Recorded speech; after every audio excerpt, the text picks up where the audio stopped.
Mike, a good education can get you far in this world. Yeah, I'm sure. While most people work hard for their degrees, there are a number of animals in this world with fraudulent diplomas. Hang on a second. Wait, are you telling me that there are animals that have a better education than me? Well, they're fraudulent diplomas, so I don't know about better. Well, but I don't have any kind, fraudulent or real. They have more degrees than you do. I guess so. It's going to get weird today. I would never expect anything less. It is thought that many of these animals simply had their names submitted to diploma mills. So these are companies or people who basically print up diplomas for a fee without all the pesky studying and homework bits of going to school. Let me open Google. I'll just make a note of these. Diploma mills. All right.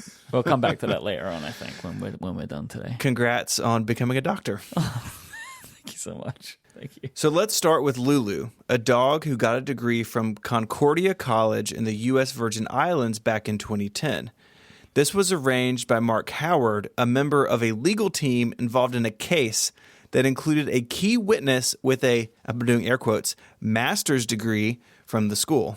The ruse was designed to prove this key witness to be a liar, a story that is now known throughout the legal community. It's pretty good, right? I like that. Sure is. Lulu isn't the only pet graduate to be a part of this legal case. Colby Nolan is a cat who was awarded an MBA in 2004 by Trinity Southern University. I love the names of some of these. This sparked a lawsuit by the Pennsylvania Attorney General's office. Turns out Colby Nolan, the cat, had an owner, and that owner was a deputy attorney general who had undercover agents working to expose the mill. They had the cat awarded a degree for a mere $299, claiming that the cat had previously taken courses at a community college, worked at a fast food restaurant, babysat, and, I don't know how they found the time for this, maintained a newspaper route. That is a very busy cat. I mean, you don't actually know what cats do, right? They go missing a lot of the time. It's true. Now we know the secret life of cats. They're babysitting? Yeah.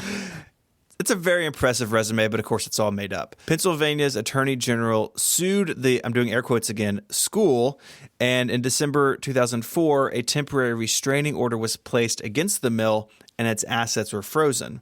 In 2005, the owners were fined over $100,000 and ordered not to market or promote fraudulent, substandard degree programs and to restrain from representing their school as being affiliated with legitimate universities. That's very good work there, I think. I do like the order, like the idea of like you're ordered not to do this. Stop doing this. I like that. Just stop doing it. Like, because I like the idea that you could find someone, but you also have to tell them not to do it because otherwise they'll probably just do it again. Another cat, Oreo C. Collins. By the way, yep, great name. Great cat name. Great. Oreo gained brief internet fame when she received a diploma from Jefferson High School online in 2009. This cat was also working for the man, as it turns out, as it was part of an investigative operation by the Better Business Bureau of Central Georgia, headed by Kelvin Collins, Oreo's owner. In February of 2012, reporters from Houston television station KHOU got a high school diploma and official transcript from Lincoln Academy for their photographer's basset hound, Molly, for just $300. In 2009, Dr. Ben Mays, a veterinarian in Clinton, Arkansas, submitted an application to Belford University on behalf of English Bulldog Maxwell Sniffingwell. Oh, yeah. That is not just a great name for a dog. I think that's actually just a great name for a human. Maxwell Sniffingwell? Yeah, why not? It's really good. The application included his work as a reproductive specialist and experimental work with felines. It included a check for $549 for the degree. In Germany, in 2001, Zoe the cat had several hypnotherapy certifications. The ease with which Zoe obtained these certification credentials became the subject of an article by the American Bar Association and a news report by CBS News.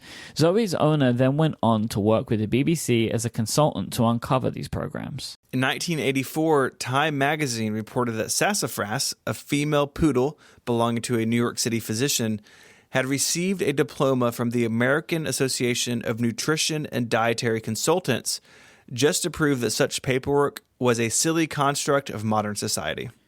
I really enjoy the trend of these, where it's just people getting diplomas for their pets because they realize how easy it is to get diplomas. Like, there kind of isn't a reason other than the fact that it's easy to do it, so they just do it. Yeah. Like, we could do this. It's so simple. We'll just get one for our pet, and then maybe later on we'll tell someone so it can be exposed. But in the time being, I would quite like my dog to be a doctor. Dr. Dog. Today's episode is brought to you by ExpressVPN. It is only natural in 2019 to worry about where your data is going. There are online security breaches all the time, and sending something as simple as an email could even be putting your private information at risk. This can be to marketing companies that are trying to get your data. Your internet provider might be trying to sell it. Everyone can try and get access to it, and you don't want that. Why would you want that? Why would you want your data to be sold to people who want to profit from it? Take your privacy back with ExpressVPN. It works by securing and anonymizing your internet browsing and encrypting your data, hiding your public IP address. The apps are super easy to run. They just run seamlessly in the background of your computer, your phone, and tablet. It can just be turned on with just one click and costs less than $7 a month. ExpressVPN comes with a 30-day money-back guarantee. If you ever use public Wi-Fi and want to keep the bad guys away from your data, you need ExpressVPN. I love how easy it is to turn this protection on. I like that it recommends to me what will be the fastest VPN to my location. It's super, super simple to do. I can't access articles because some websites lock them down because I'm in Europe. Well, with ExpressVPN, I'm able to get around that, which is wonderful. You can protect your online activity today by going to expressvpn.com/ungeniused. If you don't want your online history in the hands of your internet provider or data resellers, ExpressVPN is the answer for you. Go to expressvpn.com/ungeniused to get 3 months free with a 1-year package. That is expressvpn.com/ungeniused for 3 extra months free with a 1-year package. Our thanks to ExpressVPN for their support of this show and Relay FM.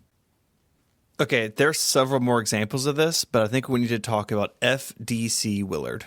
Yeah, this is probably the best one. FDC Willard was the pen name of a cat named Chester. This name was used to publish articles on physics in international scientific journals. This all started back in 1975 at Michigan State University, where physicist and mathematician J.H. Hetherington was working on research results he wanted to publish. A colleague was reviewing his writing and pointed out that his use of first person would cause some publications to reject the work, as it would be from a single author. I guess this is before find and replace in Google Docs. He had to do something about this, and instead of finding someone to partner with on the actual work, Hetherington simply made one up. It would turn out to be Chester's lucky day, but Hetherington feared that his co-workers may recognize his cat's name. He came up with the initials FDC based on the scientific name for a house cat. I mean, it's brilliant. It's fraud, but it's brilliant.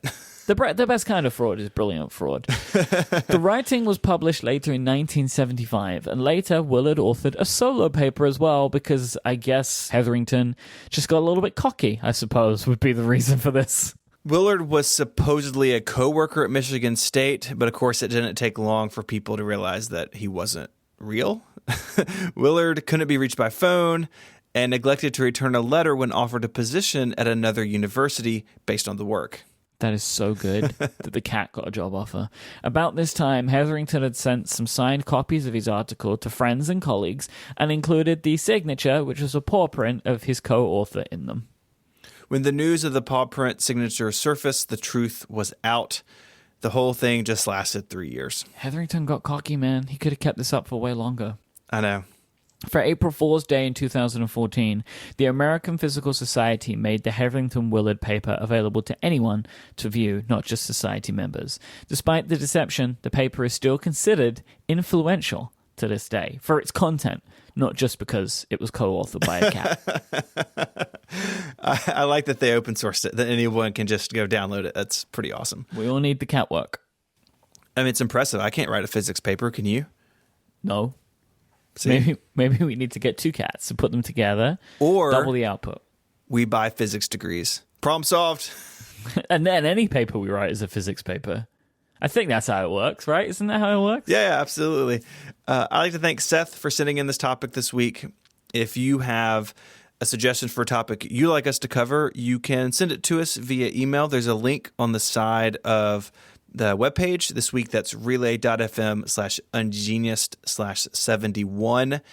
or you can do it on Twitter. The show is at Ungeniused. You can find Mike there as IMYKE, and you can find me there as ISMH.